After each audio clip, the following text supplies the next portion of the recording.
All right, well, Los Angeles Department of Water and Power issued a news release earlier this week noting that as of February 19th, the Sierra Nevada snowpack 165% of normal, which will likely translate into above average runoff come spring. Now, as part of LADWP's operations for this time of year, DWP water systems crews, they're preparing the aqueduct system by clearing drainage areas, analyzing snow pillows, and assessing the overall system. Additionally, operation efforts are underway spreading water in the Big Pine area and from the Owens River into the McNally canals. That news release continues that these steps are necessary to optimally manage water storage in the Crowley Reservoir, which will help control potential high runoff during the spring.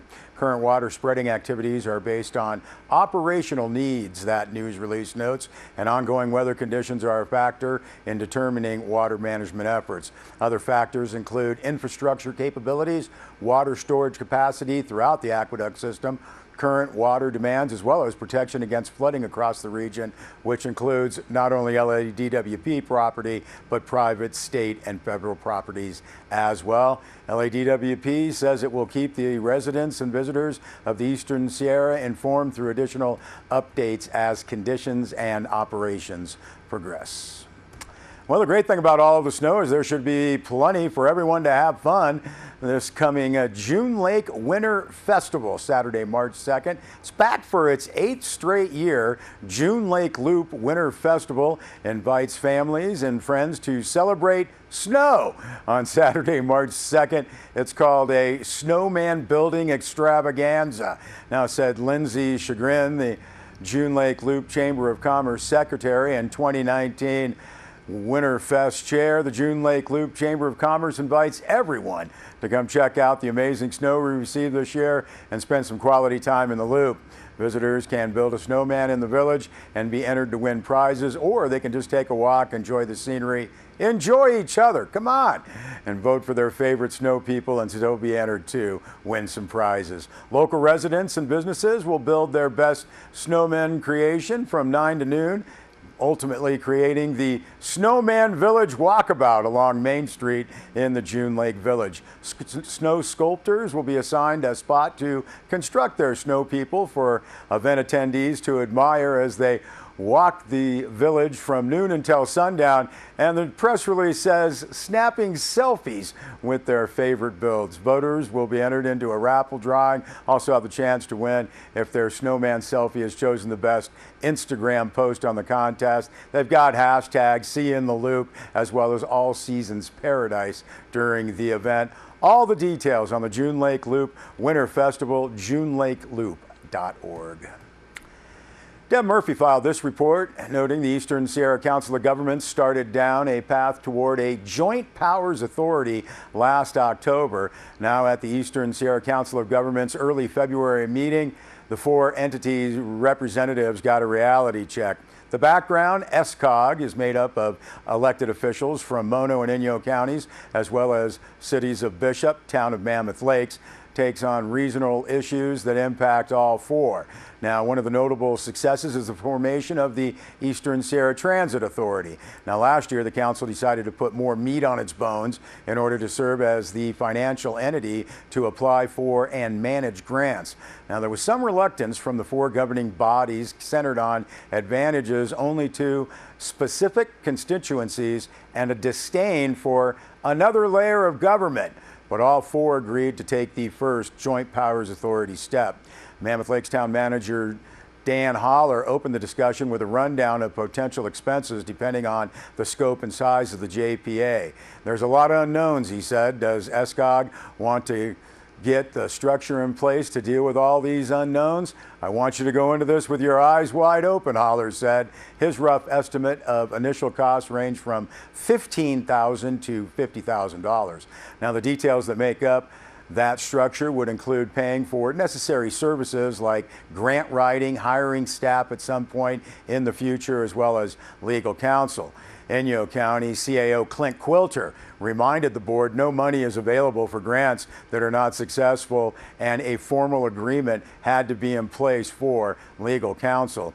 Inyo County Supervisor Jeff Griffiths favored a minimal scalable approach, noting our primary goal is to have a tool available to apply for grants with regional impact. Mono Supervisor Stacy Corliss suggested a strategic planning session to set a 5-year roadmap for the council. John Wentworth agreed with that. He said we can make this more manageable by setting a series of milestones that would be digestible for the 4 agencies. Deb's full story is posted on our website, sierrawave.net. And while the Osprey aircraft have now departed from Bishop Airport, Sierra Wave Media's Bill Schneider was able to talk with Captain Deacon Abney and Captain Dexter Byrne before they left. Good morning, I'm Captain Abney, call sign Deacon. Good morning, I'm Captain Byrne, call sign Dexter. And we're with VMM 161, which is a medium tilt rotor squadron based out of Marine Air Station Miramar down in San Diego. We're flying out of Bishop to support the Marines doing training at the Mountain Warfare Training Center up in Bridgeport. And Bishop here affords us the opportunity to train both at day and night up in mountainous terrains, high altitudes, which gives us the ability to do some training we are not able to do down in San Diego, which is why we're here right now. We've just gone back on February 2018 from our last deployment, where we sailed through the Pacific over to the Middle East. So we got to experience a lot of different cultures and countries, doing different training exercises all around the globe.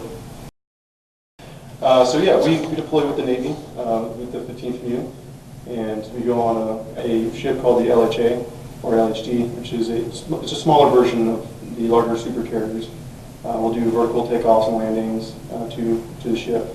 The V-22 is the world's first tilt rotor and affords us the opportunity to take off and land like a helicopter, which gives us the ability to land in locations where traditional airplanes may not be able to. It allows us to take Marines into and out of areas that we need to go. But because it can transition into an airplane, it also gives us speed and range that your traditional helicopter just can't give you with their fuel state and their max airspeed. So we can travel at least twice as fast as a CH-46 or CH-53. We can carry comparable weights, so we can get Marines in their gear further distances and faster times. On any given day, depending on how high the landing zone is or the environmentals, how hot it is, we can carry in between 10 to 15,000 pounds. Obviously, with that amount of weight, we are restricted to how much fuel we can take, so it all depends on the mission and what we're doing. It's a very versatile aircraft that allows us the ability to transport what needs to be transported at pretty great distances. So we did have a little fun on the slopes. Unfortunately, I was here working while they all had some fun.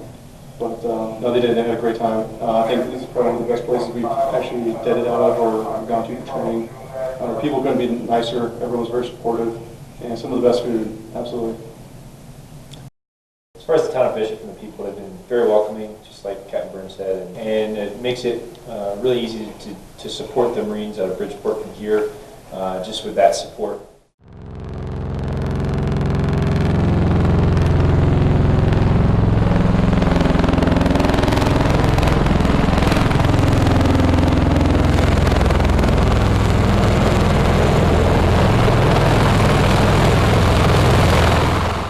All right, some great stuff there, Bill. We appreciate that, and we'll be back with more news.